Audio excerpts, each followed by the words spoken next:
While excitement is building for the first day of class in Guilford County, it's a different story over here in Alamance County.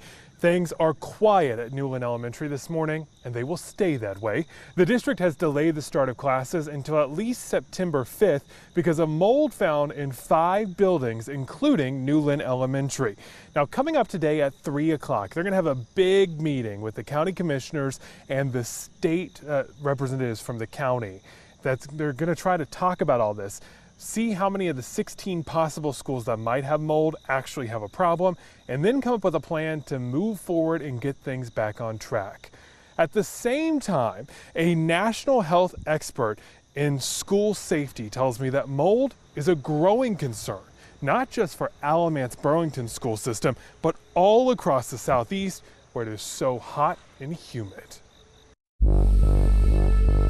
It's been a hot issue. People can get severely ill, in fact, disabled. Claire Barnett with the National Healthy Schools Network says there's been concern over mold in schools for decades. How big of an issue is mold in schools? Hard to tell. Nobody tracks it.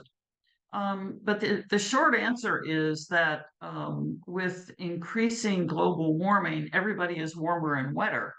And molds are naturally occurring. They love places that are warm and wet. The short answer is probably everybody has more mold inside than they would like to have. Why is it not something that's tracked?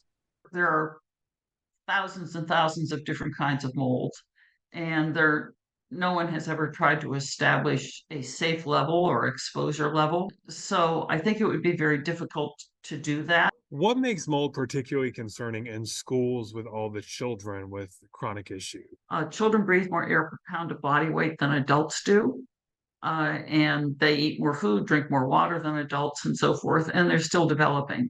So their bodies might not be ready to handle a particular exposure. There were parents concerned about mold contamination in school. That's a good thing to be concerned about. They also should be concerned about it in their own home or in their own apartment. So molds are everywhere.